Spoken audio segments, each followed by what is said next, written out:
रस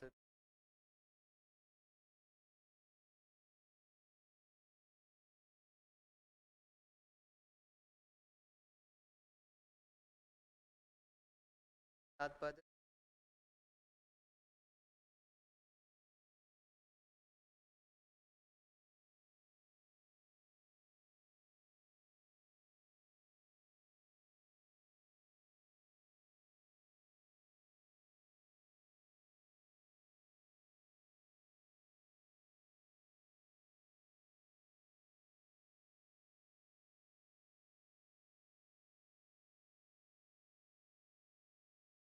कर्म। कर्म क्या होता है? संसार में सब लोग कर्म को मानते हैं, कर्म करते जाओ, फल फल की चिंता मत करो, यही अर्थ लेते हैं। पर वास्तव में इसका अर्थ ये नहीं है। इसका अर्थ ये है कि कर्म अर्थात अगर आप लोग दीवार है, एक गीली दीवार है, उसमें अगर आप मिट्टी मिट्टी फेंकोगे तो वो गीली है। जितनी ज़्यादा गीली होगी उतनी ज़्यादा मिट्टी उस पर चिपकेगी, जितना कम गीला होगा उतना कम मिट्टी चिपकेगा। वैसे ही कर्म जो है वो आत्मा आत्मा पे चिपकते हैं, वैसे ही। और कर्म अदृश्य है, अमूर्तिक है, किसी को दिखते नहीं है। जैसे कि एक मकान है, एक आदमी है, एक मकान में रहता है और वो 5 साल वहाँ से चले जाता है किसी रिलेशनशिप के घर में बसाने, थोड़ा दिन कुछ काम से चले जाता है। तो वो 5 साल बाद जब वो आता है, वो तो बंद था, वहाँ तो कुछ है ही नहीं, कुछ हवा नहीं जा रही थी, पर फिर भी वो धूल से जमी होती है। क्यों? क्योंकि वो मतलब धूल दिखती नहीं है, वैसे ही आके चिपक मतलब वहाँ जम जाती है। वैसे ही कर्म दिखते नहीं है, पूर्व में किए हुए कर्म भी हमें आके बन जाते हैं। कर्म कर्म से बनते हैं नहीं।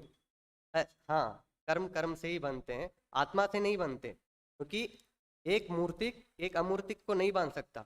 और पुद्गल, वो भी कर्म एक पुद्गल है, और आत्मा में ज्ञान दर्शन चेतना है। तो जैसे कि शांति जी भाई साहब ने कहा था कि एक गाय है और एक आदमी आके उससे रस्सी बांधता है। बोलो अभी, गाय रस्सी से बंधा या रस्सी रस्सी से बंधा? वास्तव में तो रस्सी को रस्सी से बांधा है, गाय रस्सी से नहीं बंधा, उसकी गर्दन तो बीच में अटक गई है बस। वैसे ही हम कर्मों के ऐसे में हम अटक गए हैं बस। से पार होने के लिए हमें एक ही काम करना होगा, हमें स्वभाव की ओर देखना होगा। और कर्म अनटचेबल है, किसी को चिपक मतलब अनटचेबल है, किसी को हाथ लगाए तो वो कभी ऐसे हाथ में नहीं आता, डायरेक्ट आके चिपक जाता है। और जब एक आत्मा है, ठीक है, कर्म आके ऐसे चिपकते हैं तो आत्मा पे नहीं चिपकते। ऐसे एक क्षेत्र अवगान नामक डिस्टेंस रहता है, उस पर एक लेयर छा जाती है बस।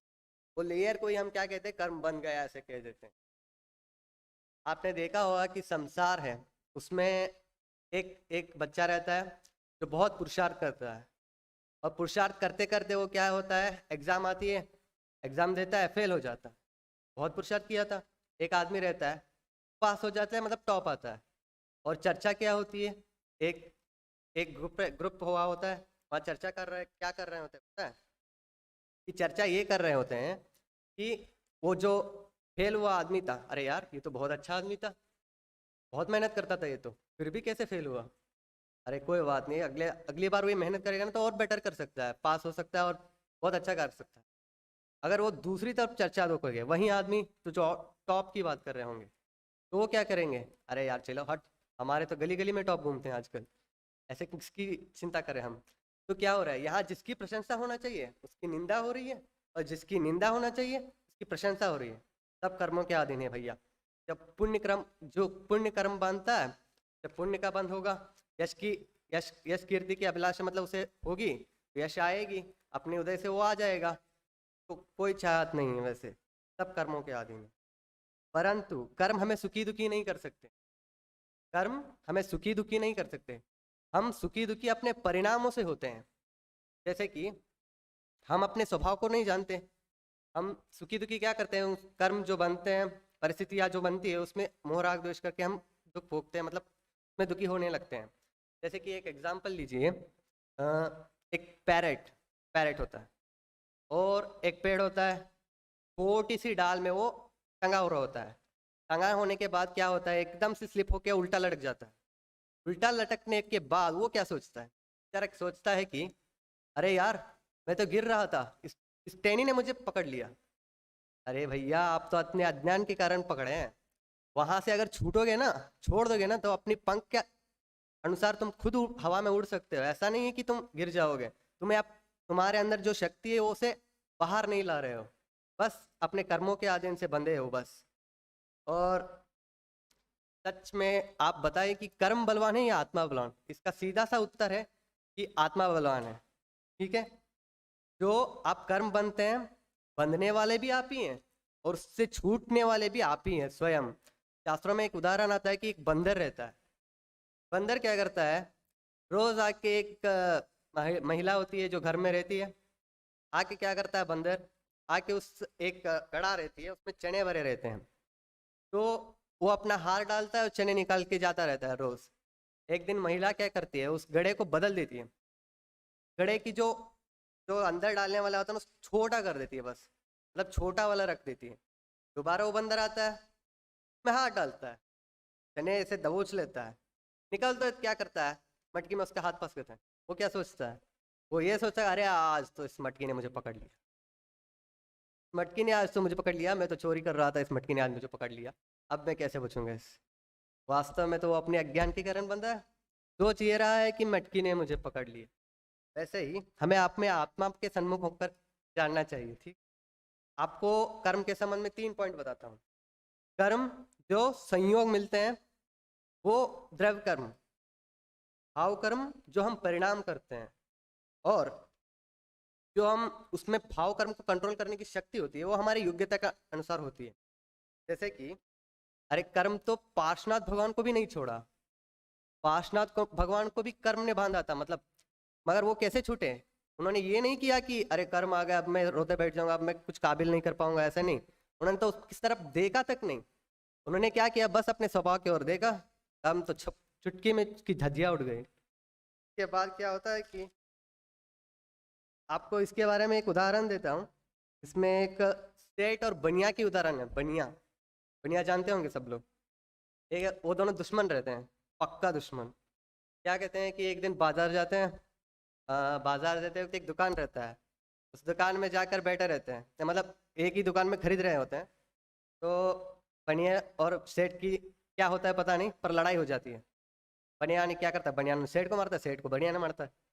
दोनों ही मारते मारते बनिया ने सेठ को उछाल के पटक कर उस पर बैठ जाता है। बैठने के बाद क्या करता है, वहां पर जो भी समूह रहता है ना, देखता है, फैला देता है, अरे बनिया ने सेठ को मार दिया, पटक दिया, उसके ऊपर बैठ दिया। अब क्या करेगा आप सेठ? सेठ बोलता है, नीचे बैठा रहता है। सेठ सोचता है, अबे मैं सेठ और तू बनिया, तूने मेरे ऊपर बैठा। एक झापड़ से देता है, इतना दूर जाके गिरता है कि बेचारा बनिया की हालत खराब हो जाती है। सेठ देता है, अब उठा खड़े खड़े होता है। इसमें क्या समझने की बात है, सेठ जो जानता नहीं था कि वो सेठ है, बनिया मतलब सेठ है, के पास इतना सामर्थ्य है, तो जानता नहीं है।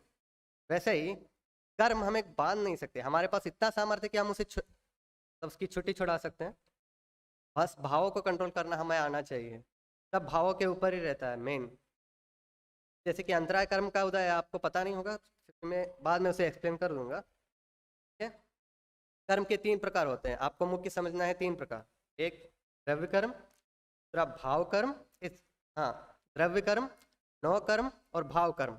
ये अकॉर्डिंग टू स्टाइल है, मतलब ऐसे है। एक द्रव्य कर्म है, वो क्या करता है, बंधता है, मतलब पूर्व कर्म के उदय आते हैं ना, वो बंधते हैं। और भाव कर्म, नव कर्म जो फल रूप प्रदान करते हैं, जैसे कि उसमें ही हम परिस्थिति करते हैं। भाव कर्म जो भाव होते हैं, मोह राग द्वेष करते हैं, तो क्या करते हैं कि मोह राग द्वेष करके क्या करते हैं, हम उस पर क्रोध मतलब कुछ भी पे द्वेष करने लगते हैं, कुछ भी करने, अपने परिणाम को उस पर छोटे परिणाम कर बिगाड़ देते हैं उसको। फिर क्या करते हैं, वहीं काल चक्र चल जाता है, फिर से द्रव्य कर्म फिर भी बन जाते हैं। फिर क्या करते हैं, द्रव्य कर्म बंधे बंधे तो ये कुछ नहीं बिगाड़ सकता, बनते वक्त तो आराम रहता है, खुशी से रहता है। फल की बात आती है तब इसकी बहुत क्या हो जाता है, कुछ भी हो जाता है। एक बात जो बन जाते हैं फिर फल रूप आते हैं, ऐसे ही काल चक्र चलता रहता है, और यहीं के आदिम जीव इसमें संसार में भटकता रहता है। जैसे कि जो द्रव्य बंधे हैं, मतलब बनते हैं ना, बनने के बाद जो आते हैं उदय, उसमें थोड़ा समय का गैप रहता है। उस थोड़े समय को क्या कहते हैं, अबाधा काल कहते हैं। अबाधा काल मतलब वो अबाधा काल है। बनते वक्त उसे पता नहीं चलता वैसे तो। इसके बारे में आपको एक बहुत अच्छा उदाहरण, सेठ का ही उदाहरण है। एक सेठ रहता है, एक सेठ रहता है। एक दिन क्या होता है कि पुरातन काल में राजा लोग रहते हैं, वो लोग आते रहते हैं, ठीक है। बहुत दिनों के बाद सब गाँव में आते जाते रहते हैं। तो राजा ने क्या किया कि बहुत दिनों के बाद चलो आ जाते हैं, सबके गाँव में चले जाते हैं, तो चलता जाता है। चलने के बाद क्या होता है कि सेठ आराम से ऊपर बैठा रहता है चाय पीते पीते पीते, और सब लोग आके नीचे खड़े हो जाते हैं, अरे राजा आ गया, तो सब लोग प्रमाण प्रणाम करते हैं इसे। तो राजा चलता रहता है, और ये, इसका नाम चंदन सेठ होता है, मतलब चंदन को बेच बेच के अपना कमाई करता रहता है। चंदन सेठ क्या सोचता है, अरे यार अभी तो इसकी मौत हो जाए, इसकी मौत हो जाए तो मेरी कमाई बहुत अच्छी होगी। एक तो राजा है, ऊपर से चंदन, तो इसे मरने के बाद तो बहुत पड़ेंगी, और मैं दुगने दामों में बेचूंगा, बहुत लोग खरीदने आ जाएंगे, मेरी तो कमाई अच्छी हो जाएगी। तो ऐसा सोचता है। ऊपर से राजा रहता है, बैठ के देखता है, और ये हाय करता है, हेलो कैसे हो राजा जी। वो कहता है, ये सेठ, मैं यहाँ, सब लोग मेरी मेरे वजह से इतने लोग अच्छे से खड़े हैं यहाँ, और ये ऊपर से अच्छे से देख रहा है मुझे, वहां से ऊपर से नीचे नहीं आ सकता, इतना कमजोर पड़ गया, इतना आलसी इंसान बन गया आजकल। मंत्री को कहता है, इसे आज ही बुला के मौत की सजा दे दो। मौत की सजा देने के बाद वो क्या करते हैं, चले जाते हैं। मंत्री कहता है, चलो भाई साहब, रात हो जाए सुबह हो जाए, मैं उसे लेके आ जाऊंगा घसीट के, आप उसके फांसी की चढ़ा चढ़ा देना, ठीक है। उसके बाद रात को यही सोचता है कौन, सेठ, अरे यार ये तो राजा आदित्य बहुत ही अच्छे इंसान थे, इतना हमारे लिए करते हैं, फिर भी हम इन्हें, मेरे भाव ऐसे कैसे आ गए कि इनको मारने जैसा। तो ऐसा अच्छे परिणाम हो जाते हैं इसके भाव। फिर वो अच्छे परिणाम, राजा को ये नहीं पता कि सेठ ने क्या सोचा, सेठ को ये नहीं पता कि राजा ने क्या सोचा, दोनों को कुछ नहीं पता। अब राजा भी बैठा रहता है, रात को सुबह होती है, तो मंत्री आता है, भाई साहब, राजा जी, क्या मैं उसे घसीट के लेके आया हूँ? नहीं। वो कहता है कि अरे यार क्या परिस्थिति होंगी उसकी, इसकी टांग टूटी होगी, नहीं तो बीवी से झगड़ा हो गया होगा, कुछ तो परिणाम हुए होंगे, नहीं तभी तो नहीं आ रहा होगा, इसलिए ऐसे कह के छोड़ देता है। मतलब इसका सबको बताने का तात्पर्य यह है कि जो कर्म बंधे थे, आप खोटे, मतलब पूर्व में खोटे पर कर्म भी बंधे होंगे, तो आपके भाव अच्छे होंगे तो वो बदल के अच्छे कर्म बन जाएंगे। ऐसे ही भाव को अच्छा रखना हमारे कर्तव्य है। हमारे कंट्रोल में कुछ है ही नहीं है, तो भाव तो हमारे कंट्रोल में, वो भी हमारे कंट्रोल में नहीं है, वो तो ज़्यादा आता है। फिर भी तब तक के लिए आप सोच लीजिए कि कंट्रोल में है, तो हम उसे बदल सकते हैं, ऐसा सोच के कर लीजिएगा भावों को। चैप्टर की ओर बढ़ते हैं थोड़ा। कर्म का प्रकरण है। कर्म का डेफिनेशन ऐसा है कि कर्म के उदय में यह जीव मोह राग द्वेष रूपी विकारी भाव कर होता है, उन्हें भाव कर्म कहते हैं। और उन मोह राग द्वेष में निमित्त जो पाकर कर्मणा वर्गणा रूप कर्म रूप परिणाम होकर आत्मा से संबंध हो जाते हैं, उन्हें द्रव्य कर्म कहते हैं। जैसे कि जो विकारी भाव रहते हैं, हम जो खोटे परिणाम करते हैं, उसकी वजह से हम भाव कर्म करते हैं। मैंने बताया था, वो मोह राग द्वेष के वही निमित्त बनते हैं, कर्म पुद्गल है, जड़ है, वो बस निमित्त है, ठीक है। उसके बाद जो आते हैं वो कर्माण वर्गना, मतलब जो धूल होती है वो कैसे वाक्य चिपक जाता है, वैसे परिणाम करके आ जाता है, हमें पता भी नहीं चलता धूल कहाँ से आया। तो वैसे ही कर्माण वर्गना कर्म रूपी परिणाम करता है, होकर आत्मा में संबंध बनता है, मतलब संबंध होता है, तभी हम कर्म रूप को बंध गया, ये कर्म बन गया। वास्तव में तो कर्म बनता नहीं है, वहाँ कर्म तो आत्मा से एक क्षेत्र अवगामन मतलब दूर ही रहता है। और कर्म के दो प्रकार हैं, घाती अघाती। ये जो जीव अनुजीवी गुणों का घात करता है, घात करने में जो निमित्त हो उसे घाती कर्म कहते हैं। जैसे कि ज्ञान ज्ञान दर्शन चेतना है, तो मोह राग द्वेष आदि परिणाम आके उसे घात करते हैं वैसे। और जो आत्मा के अनुजीव गुणों का घात में निमित्त न हो, उन्हें आघाती कर्म, जो संयोग में मिलते हैं बाहरी वस्तु में, उन्हें कहते हैं।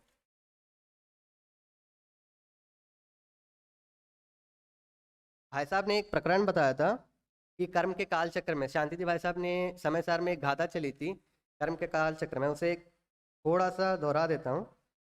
रागम यदो सम्य यकासम में सुचे वजे भाव ते हिंदू परिणमंतो रागादि बंददी पुणोवी।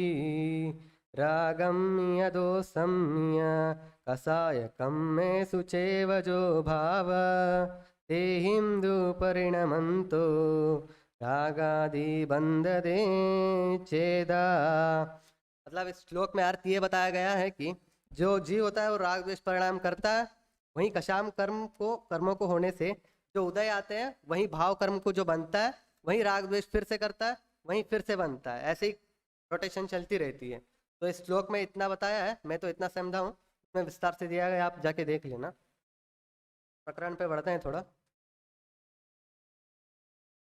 तो इसमें टोटल कर्मों के 148 भेद हैं। तो उसमें घातिया 4, अघातिया 4। घातिया कर्म के मैं बारे में बता देता हूँ कि पहला वाला है ज्ञानावरण, जो ज्ञान पे आवरण डाले। जैसे कि ज्ञान पे आवरण डालना मतलब जो हम किसी चीज़ को कहीं रखे होते हैं तो भूल जाता है। उसमें एक शास्त्रों में उदाहरण आता है कि एक मटका पर्दे के बाजू में है, तो वो खुद ही रखा है उस मटके को, पर वो पर्दे के बाजू में है तो वो दिखाई नहीं देता, मतलब उसके ज्ञान खो गया है। तो याद आ गया तो उसमें मटके में, मतलब उस पर्दे के पीछे में है वो, पर वो देख नहीं सकता है। ऐसे शास्त्रों में उदाहरण आता है। ये ज्ञानावरण कर्म कैसे बनता है कि अगर हम किसी को पढ़ाई करते वक्त उसे चिढ़ाए नहीं, तो उसकी पढ़ाई में बाधा डाले, उसकी निंदा करे, जिनवाणी का मतलब विनय ना करे, तो उसकी वजह से ज्ञानावरणी कर्म बनता है। कुछ लोग तो भूलते हैं। तो मैं बचपन में सोचता था कि बादाम ज़्यादा खाने से हमारी बुद्धि ज़्यादा बढ़ती है, सोचते हैं। तो मैंने भी बादाम ज़्यादा खाता था, तो पता चला कि बादाम खाने से क्या इफेक्ट होता है। वैसे ही बादाम खाने से ज्ञान नहीं बढ़ता, वैसे तो ज्ञान तो अभ्यास से बढ़ता है। अभ्यास जितना ज़्यादा करोगे, जितना आप रोज़ अगर आप याद करोगे, जितना ज़्यादा याद करोगे उतनी क्षमता बढ़ती जाएगी। जितनी क्षमता अगर आप 20 मिनट ले रहे हो, वहीं अगर आप रोज़ करते रहोगे कि याद करते करते, वहीं 20 मिनट आपको 5 मिनट में याद होने लग जाएगा। कुछ कुछ लोग कहते हैं कि याद ही नहीं हो रहा, क्योंकि उनकी ज्ञानांगम कर्म का तीव्र उदय होता है, इसलिए उन्हें याद जल्दी नहीं होता। जिनका मंद होता है उन्हें याद जल्दी हो जाता है, वैसे ही होता है। और दर्शनावर्णी ज्ञानावर्णी के वैसे 5 भेद हैं: मति ज्ञानावर्ण, श्रुत ज्ञानावर्ण, अवधि ज्ञानावर्ण, मणपर ज्ञानावर्ण, केवल ज्ञानावरण। और दर्शनावर्णी अब दूसरा प्रकरण आता है। दर्शनावरण चक्षु दर्शन, मतलब इसके 9 भेद हैं: चक्षु दर्शन, अचक्षु दर्शन, अवधि दर्शन, केवल दर्शन, प्रचला निद्रा, प्रचला प्रचला, निद्रा निद्रा, और सत्यान वृद्धि। चक्षु दर्शन मतलब जो आंखों पे मतलब आवरण डाले, जैसे कि अभी चीज को यहीं रखा, मतलब है वो, मतलब दिख नहीं रही, मतलब बोलते हैं कि यहाँ मैंने रखा था, मतलब वहां से चली गई, वो वहीं रहती है पर दिखता नहीं है। और अचक्षु दर्शन मतलब जैसे कि बाकी इंद्री चक्षु को छोड़कर, एक बार मतलब कोई बच्चा अगर टीवी देख रहा है तो मम्मी बेचारी बुला के थक जाती है कि आँख तो खुली रहती है पर कान बंद रहते हैं। वैसे ही बाकी इंद्रियों को भी ऐसे ही लेना चाहिए वैसे। और अवधि दर्शन, केवल दर्शन बारे में उतनी जानकारी नहीं ली मैंने। और प्रचला प्रचला मतलब जो सामान्य रूप से प्रवचन हॉल में पाया जाता है, छोटी सी झपकी से प्रचला कहते हैं। और निद्रा जो नॉर्मल सोते हैं वैसे। और प्रचला प्रचला जो नींद में, मतलब जो प्रकृति होती है नींद की, मतलब जैसे कि सोते वक्त लावारस छोड़ना, नींद में बोलना वगैरह वगैरह जो भी होते हैं, स्टेप होते हैं प्रचला प्रचला। और निद्रा निद्रा बहुत ही गहरी नींद, जो बेचारा कहता है कि मुझे सुबह मतलब यही हुआ था, सुबह 5 बजे उठाने के लिए कहता है, उठाने के बाद बोलता है कि मैं उठा तो दिया था, फिर 7 बजे उठ के बोलता है तूने उठाया क्यों नहीं, उठाना नहीं चाहिए क्या? भैया मैं तो उठाया था, तुमने उठाया मतलब तुमने जागा नहीं था। वैसे ही सत्यान वृद्धि मतलब एक डिसीज होता है, जैसे कि नींद में चलने की बीमारी होती है, सत्यान वृद्धि कहते हैं। एक मतलब ऑलमोस्ट बहुत ये डिसीज पाया जाता है ऑल ओवर वर्ल्ड। मैंने तो उस डिसीज का नाम तो नहीं देखा पर है। उसके बाद आता है मोहिनी। मोहिनी के 2 भेद हैं: दर्शन मोहिनी और चारित्र मोहिनी। दर्शन मोहिनी मतलब श्रद्धा संबंधी लेना है, चारित्र मोहिनी मतलब कषाय संबंधी लेना है। तो दर्शन मोहिनी के 3 भेद हैं: मिथ्यात्व, सम्यक मिथ्यात्व और सम्यक प्रकृति। इनमें से बंधने वाला एक है मिथ्यात्व। दोनों जो बनते हैं ना वो थोड़े थोड़े बनते हैं। जैसे कि एक लड्डू लो, कर दो, मतलब एक मार दो, उसमें 3 टुकड़े हो जाएंगे। उस 3 टुकड़ों में जो आधा वाला टुकड़ा होता है जो पूर्ण लड्डू की तरह दिखता है, और जो होता है 9 ग्राम का, और दूसरा होता है 1 ग्राम का। 1 ग्राम का तो कुछ फर्क ही नहीं पड़ता, 9 ग्राम का थोड़ा पड़ता है, और जो आधा होता है वो बहुत ज़्यादा पड़ता है। वैसे ही इसका प्रकरण है। और अभी आती है चारित्र मोहिनी। चारित्र मोहिनी के भी 2 भेद हैं, एक एक कषाय वेदनी और 9 कषाय वेदनी। जैसे कि कषाय वेदनी में आती है अनंतानुबंधी क्रोधमान माया लोभ, प्रत्याख्यान क्रोधमान माया लोभ, अप्रत्याख्यान क्रोधमान माया लोभ और संचलन क्रोधमान माया लोभ। और 9 कषाय में आती है हास्य, रति, अरति, शोक, भय, जुगुप्सा, स्त्रीवेद, पुरुषवेद, नपुंसकवेद। हास्य मतलब हंसना, ये भी एक कषाय माना जाता है। और रति मतलब प्रेम वैसे, और अरति मतलब द्वेष करना, शोक मतलब निंदा करना, और भय मतलब डरना, जुगुप्सा मतलब जेलसी फील करना, स्त्रीवेद मतलब पुरुष को स्त्री पे आकर्षण होना, स्त्री पुरुष वेद मतलब स्त्री को पुरुष पे आकर्षण, नपुंसक मतलब दोनों पे आकर्षित होना। वैसे ही आती है अंतराय, मतलब 5 भेद होते हैं। अंतराय मतलब मोहनीय, मतलब ऐसे तो किसी पे ऊपर मोह करना। मोहनी में आप ले सकते हैं कि हमें किसी चीज़ पसंद आ गई, जैसे कि संसार पे मोह करना, हमारे माता पिता पे प्रेम करना, वहीं की आती है। उसके बाद अंतराय कर्म आती है। अंतराय मतलब जो भी हम कार्य करते रहते हैं उस पर बाधा डाल देना, उसे कहते हैं अंतराय कर्म। जैसे कि उसमें 5 भेद आते हैं, दान, लाभ, भोग, उपभोग, वीर। दान मतलब दान करते वक्त जो बाधा डालती है उसे दान मतलब दान का उसका प्रकार है। और लाभ मतलब किसी को हम अच्छा करने की कोशिश करते हैं, उसमें भी बाधा आ जाती है, वो अंतराय कर्म का उदय रहता है। पर भाव सही है तो कुछ प्रॉब्लम नहीं है, भाव के अनुसार ही कर्म बनते हैं, कि भाव अच्छे हैं तो अच्छे ही कर्म बनेंगे। और और घातिया अघातिया आते हैं। घातिया अघातिया 4 आते हैं। एक है वेदनीय, आयु, नाम और गोत्र। वेदनीय मतलब जो प्रतिकूल और अनुकूल परिस्थितियां बनते हैं उसे कहते हैं। उसमें भी 2 भेद हैं, 2 भेद हैं, अनुकूल और प्रतिकूल संयोग जो मिलते हैं उन्हें कहते हैं। और आयु में के 4 भेद हैं, जो हम आयु बांधते हैं।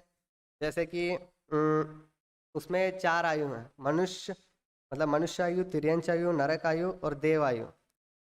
में जो आयु हम बांधते हैं वही होता है आयु का। नाम कर्म मतलब जैसे कि हमारी शरीर आदि बनती है, शरीर की प्रक्रिया, मोटा पतलापन और लंबा चौड़ा, ये सब भी शरीर की मतलब नाम कर्म के उदय से होता है। फेस काला गोरा होना, ये सब भी नाम कर्म का होता है। ये सब नाम कर्म के अधीन है, ना कि फेयर एंड लवली के अधीन है सभी। इसमें शुभ और अशुभ आती है, मतलब इसके टोटल 93 भेद हैं। और गोत्र कर्म जो अच्छा गोत्र है और अच्छा और नीचा गोत्र आती है, जो भी हमें